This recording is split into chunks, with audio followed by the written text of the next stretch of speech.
আসসালামু আলাইকুম। আমরা গত ক্লাসে স্থিতিবিদ্যা চ্যাপ্টারের বেসিকগুলো দেখছিলাম, যে আসলে আমরা এই যে চ্যাপ্টারে আমরা কি কি শিখতে পারবো, এই চ্যাপ্টারে আমাদের আসলে কি কি লাগবে সেগুলো আমরা দেখছিলাম। আজকে আমরা 8.1 শুরু করবো। এখানে মোট 3টা পোর্শন, 8.1, 8.2 এন্ড 8.3। আজকে 8.1 এর বেসিকগুলো আমরা দেখাতে ট্রাই করবো। তাহলে শুরু করতেছি 8.1। আগে আমাদের দেখতে হবে আসলে 8.1 আমাদের কি কি আছে, কি কি বেসিক আমাদের এখানে লাগবে। সেই বেসিকগুলো ক্লিয়ার না থাকলে কিন্তু আমাদের এই ম্যাথ করতে কিন্তু অনেক কষ্ট হবে। আমরা অনেকে আছি বেসিকগুলো আমরা ক্লিয়ার না থাকার কারণে আমরা আসলে ম্যাথ করতে পারি না, এই কারণে আমরা ম্যাথগুলোকে ভয় পাই। তাহলে আমি লিখতেছি এখানে আমাদের আসলে কি কি টপিক জানতে হবে। তাহলে এখানে আমাদের ফার্স্টে জানতে হবে সামান্তরিক সূত্র, যেটা আমরা কিন্তু অলরেডি ফিজিক্স ফার্স্ট পেপারের ভেক্টর চ্যাপ্টারে কিন্তু পড়ে আসছিলাম। সামান্তরিক সূত্র এখানে আবার দেখবো বিস্তারিত, এখানে আবার আমরা দেখবো, ঠিক আছে। সামান্তরিক সূত্র। সেকেন্ড যে টপিকটা আছে সেটা হচ্ছে লম্বাংশ উপপাদ্য।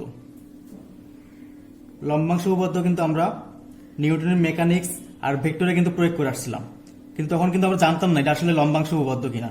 তখন আমরা জানতাম কি একাধিক বলের লব্ধি যখন থাকবে তখন আমরা সেটাকে কিভাবে বের করতাম, একটা প্রসেস হিসেবে কিন্তু বের করতাম। এখানেও সেই প্রসেসটাই থাকবে, জাস্ট আমরা নামটা জানবো কি এটা হচ্ছে লম্বাংশ উপপাদ্য। আমরা এটা একটু দেখব। এটা হচ্ছে আমরা 2 নম্বর, ঠিক আছে, লম্বাংশ উপপাদ্য। এবার আমাদের মেইনলি এই 2টা টপিক কভার করতে হবে 8.1 এ। কিন্তু আমরা আসলে এক একটা টপিক কিভাবে কভার করবো এর জন্য আমাদের আরো কিছু পূর্ব জ্ঞান থাকা লাগবে, এবং সেই জ্ঞানগুলো কি আমি একটু লিখে রাখি। বেসিক, যে বেসিকগুলো আমার লাগবে এই জায়গায়। 1 নম্বরে আমাকে জানতে হবে ট্রিগোনোমেট্রিক রেশিও। ট্রিগোনোমেট্রিক রেশিও, ত্রিগোণমিতিক অনুপাত সম্পর্কে আমি যদি ভালো মতো না জানি তাহলে কখনোই কিন্তু আমি স্থিতিবিদ্যার ম্যাথগুলো করতে পারবো না।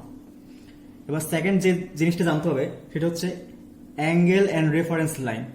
এটা কিন্তু আমাদের এই লম্বাংশ উপপাদ্যে কিন্তু এটা বিশেষভাবে কাজে লাগবে, অ্যাঙ্গেল অ্যান্ড রেফারেন্স লাইন। ফার্স্টে আমরা এই স্মল বেসিকগুলো একটু দেখব। এবার 3 নম্বর যেটা লাগবে সেটা হচ্ছে কি সাইন রুল, যেটা আমি কিন্তু ম্যাথ ফার্স্ট পেপারের 7.7 কিন্তু দেখছিলাম সাইন রুলটা।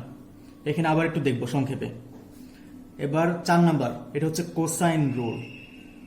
Cosine rule. এরপরে লাস্টে যেটা জানতে হবে সেটা হচ্ছে কি properties of ratio. Properties of ratio মানে অনুপাতের ধর্মটা কেমন, এটা আমরা দেখবো 5 নম্বরে। তাহলে আমি 1 নম্বর থেকে শুরু করবো। ফার্স্টে আমাদের এই বেসিক কভার করতে হবে, এরপর আমি এই টপিকগুলো কভার করব। তাহলে 1 নম্বরে কি আছে ট্রিগোনোমেট্রিক রেশিও। আমরা জাস্ট একটু সংক্ষেপে দেখে রাখবো যে আসলে আমাদের এখানে কি কি বেসিকটা এদের কাজে লাগবে। Trigonometric ratio. তাহলে আমি এখান থেকে শুরু করবো ফার্স্টে। তাহলে মনে করি একটা সমকোণী ত্রিভুজ আমি এখানে অঙ্কন করি। সমকোণী ত্রিভুজ ধরলাম এটা হচ্ছে থিটা, এটা এক সমকোণ, এটা কি অতিভুজ, আর এটা কি লম্ব। এখন দেখো আমরা এখান থেকে সাইন থিটা আর কস থিটা সূত্রটা এখানে লেখার চেষ্টা করব। সাইন থিটা কস থিটা দেখো, তাহলে আমরা কি জানি সাইন থিটা ইকুয়াল টু কি লম্ব বাই অতিভুজ। লম্ব বাই অতিভুজ। এখান থেকে আমরা কি লিখতে পারি যে লম্ব equal to sine theta into কি অতিভুজ, বা অতিভুজ ইন্টু সাইন থিটা। তাহলে আমরা মেইনলি যে এটা সংক্ষেপে ইউজ করব স্থিতিবিদ্যার ম্যাথগুলোতে। লম্ব থাকলেই বুঝতে হবে কি সাইন থিটা, অতিভুজটা কমন আকারে গুণ আকারে থাকবে। আর যদি আমি বলি কস থিটা তাহলে কি হবে ভূমি বাই অতিভুজ। কস থিটা ভূমি বাই অতিভুজ। তাহলে আমরা কি লিখতে পারি ভূমি equal to cos theta into কি অতিভুজ। আমরা এটা এভাবে লিখতে পারি। তাহলে আমরা এটাকে ডিরেক্টলি সূত্রে ইউজ করব, ম্যাথে ইউজ করব। ভূমি থাকলে বুঝতে হবে কি কস থিটা, লম্ব থাকলে বুঝতে হবে কি সাইন থিটা। তাহলে আমি সংক্ষেপে লিখে রাখি, লম্ব থাকলে আমরা বুঝবো সাইন থিটা আমাদের ইউজ করতে হবে, আর ভূমি থাকলে আমরা কি বুঝবো যে এখানে আমাদের কস থিটা ইউজ করতে হবে। তাহলে এই ছিল আমাদের সামান্য বেসিক ট্রিগোনোমেট্রিক রেশিওর। এবার সেকেন্ড যে বেসিকটা লাগবে সেটা হচ্ছে অ্যাঙ্গেল এন্ড রেফারেন্স লাইন। আমরা একটু সংক্ষেপে দেখবো যে আসলে অ্যাঙ্গেল এন্ড রেফারেন্স লাইনটা বলতে আসলে আমরা কি মিন করতেছি। তাহলে খেয়াল করি 2 নম্বর, angle and reference line. Reference line এটা লম্বাংশ উপপাদ্য বিশেষভাবে কাজে লাগবে। তাহলে আমি একটা অক্ষ চিন্তা করি, মনে করি এটা হচ্ছে একটা অক্ষ Y Y prime X prime X, ঠিক আছে। এটা হচ্ছে মূল বিন্দু। মনে করি যে এ বরাবর আমার একটা বল প্রয়োগ, মানে বল ক্রিয়া করতেছে এখানে, এফ বল, ঠিক আছে। এখন এই এফ বলটা তো একটা অ্যাঙ্গেলে ক্রিয়া করতেছে, যে কোনো একটা অ্যাঙ্গেলে, ঠিক আছে। এখন আমি অ্যাঙ্গেলটা কোন রেখার সাপেক্ষে মাপবো? আমি কি অ্যাঙ্গেলটা এ রেখার সাপেক্ষে মাপবো, নাকি যে এই অ্যাঙ্গেলটা এ রেখার সাপেক্ষে মাপবো, নাকি এই অ্যাঙ্গেলটা এ রেখার সাপেক্ষে মাপবো? এটা নিয়ে কোনো কনফিউশন করার কোনো কারণ নাই। আমি যে কোনো রেখার সাপেক্ষে অ্যাঙ্গেলটা মাপতে পারি। তবে আমার জেনারেলি যে রেখার সাপেক্ষে মাপবে সেটা হচ্ছে ও এক্স রেখার সাপেক্ষে আমরা চিন্তা করি সবসময়। এক্স অক্ষের যে ইয়াটা থাকে, প্রথম যে রেখাটা থাকবে সেই রেখার সাপেক্ষে আমরা আসলে অ্যাঙ্গেলটাকে মেজার করব, ঠিক আছে। তাহলে আমরা বলতে পারি যে এ ও এক্স রেখাটা কি মাদার রে, যেহেতু আমরা এটাকে বেশিরভাগ সময় রেফারেন্স লাইন হিসেবে চিন্তা করি। তাহলে ও এক্স রেখার সাপেক্ষে যদি আমি অক্ষটা মানে অ্যাঙ্গেলটা চিন্তা করি, তাহলে এটা কি হবে, ধরলাম এটা থিটা, ঠিক আছে।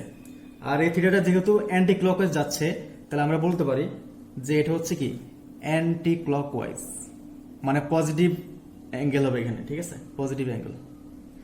অ্যান্টি ক্লকওয়াইজ মিনস পজিটিভ, অ্যাঙ্গেলটা পজিটিভ হবে।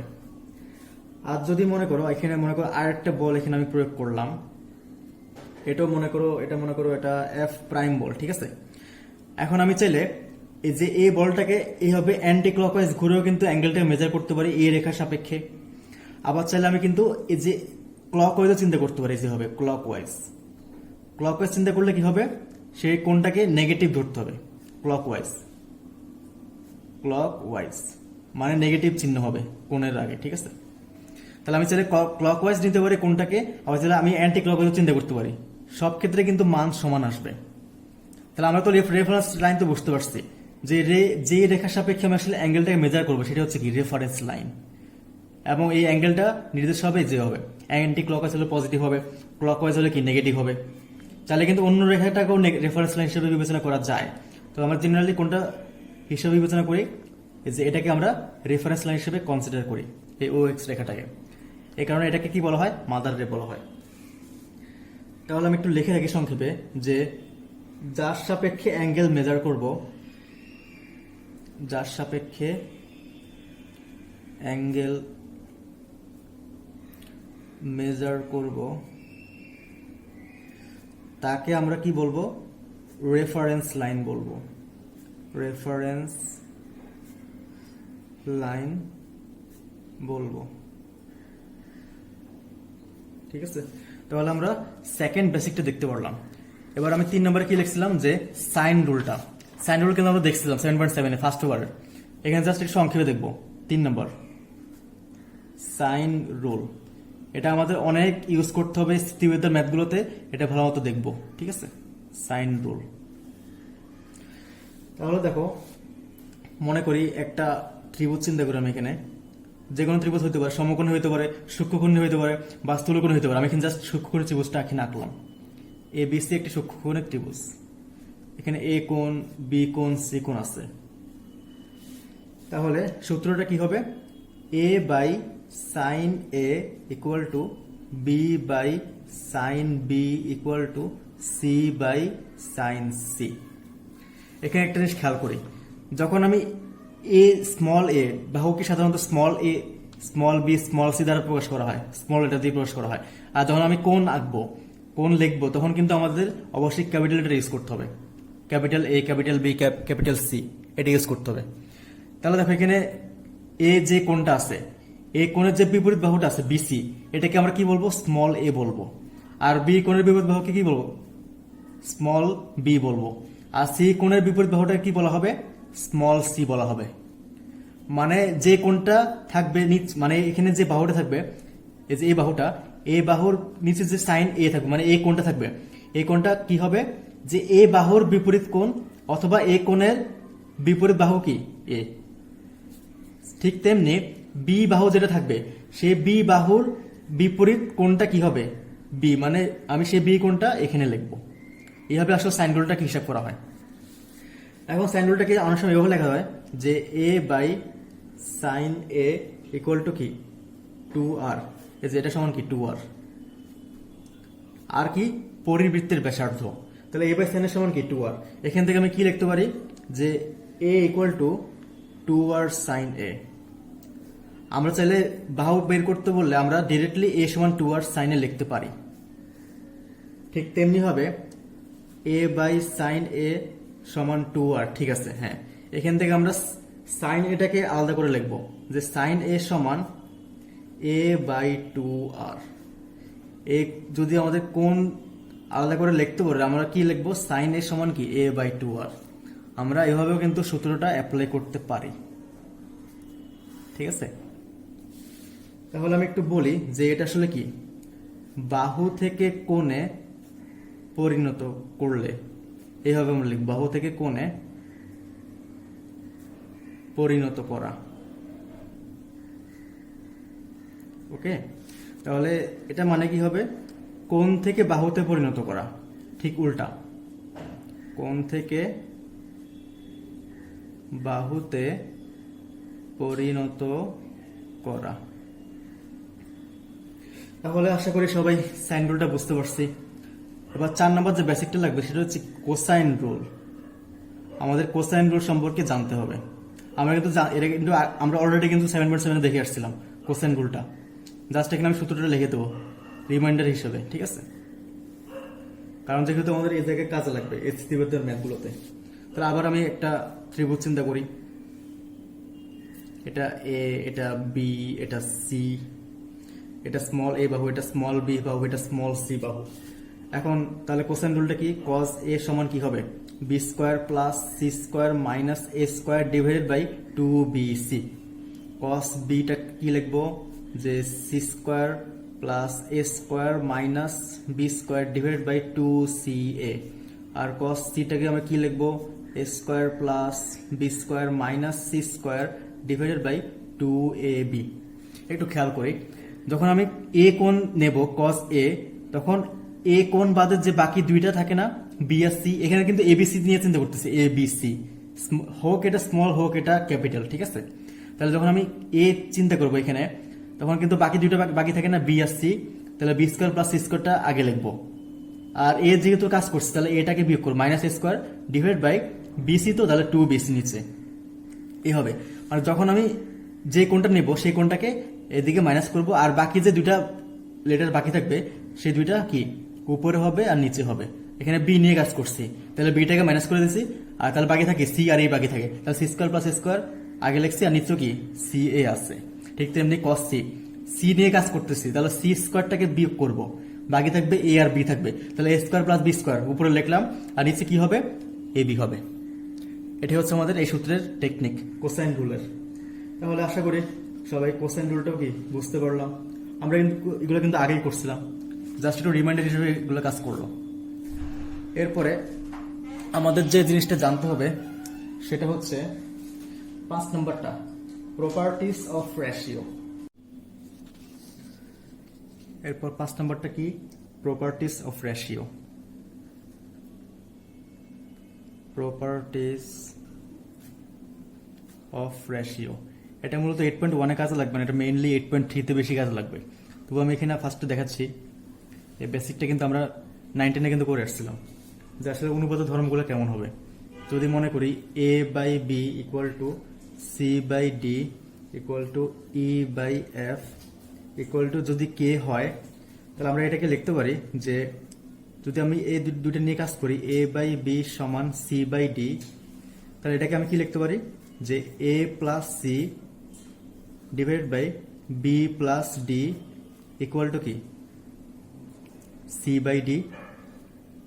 এটাকে চাইলে আমি এভাবে লিখতে পারি, ইকুয়াল টু কি হবে, কে সমান হবে, মানে যখন a বাই বি সমান c বাই ডি হবে, তখন আমি লবের দুইটা যোগ করে যেটা পাবো a প্লাস সি, হরের দুইটা যোগ করে যেটা পাবো সেটা সমান c বাই ডি হবে, অথবা সেটা সমান a বাই বি হবে। কি হবে একটু দেখি, দেখো একটু খেয়াল করো, একটা এক্সাম্পল খেয়াল করি আমি। দেখো, যদি বলা হয় 2/3 ইকুয়াল টু 6/9 হয়, তাহলে খেয়াল করি ফার্স্টের লবের দুইটা যোগ করতে হবে, তাহলে 2 প্লাস 6 হয় দুইটা যোগ করি 3 প্লাস 9, এটা সমান কি হবে? এটা সমান 6/9 বা 2/3 হবে। দেখো কিভাবে হয়, 2 প্লাস 6 কত 8, 9 প্লাস 3 কত 12, তাহলে কত আসবে 2/3 আসবে, অথবা এটা সমান এটা আসবে। তার মানে কি আমরা এখান থেকে আসলে কি বুঝতে পারলাম, যে যখন অনুপাতগুলা সমান হবে, তখন দুইটা অনুপাত যদি সমান হয়, তাহলে ওই অনুপাতের লবগুলোকে যোগ করে যেটা পাবো আর হরগুলোকে যোগ করে যেটা পাবো সেটা সমান এটা বা এটা হবে। এটা হচ্ছে আমাদের কি প্রপার্টিস অফ রেশিও। আমরা মেইনলি এই কাজটা 8.3 তে করবো, তবু আমি এখানে 8.1 এর আগে আমি কিন্তু দেখাই দিচ্ছি। তাহলে আমাদের এই বেসিকগুলো কিন্তু হয়ে গেছে। এই বেসিকগুলো কমপ্লিট হওয়ার পর আমরা নেক্সট ক্লাস থেকে টপিক শুরু করবো। 8.1 এর দুইটা টপিক, সামান্তরিক সূত্র আর লম্বাংশ উপপাদ্য। তাহলে নেক্সট ক্লাস থেকে আমরা সামান্তরিক সূত্র শুরু করবো।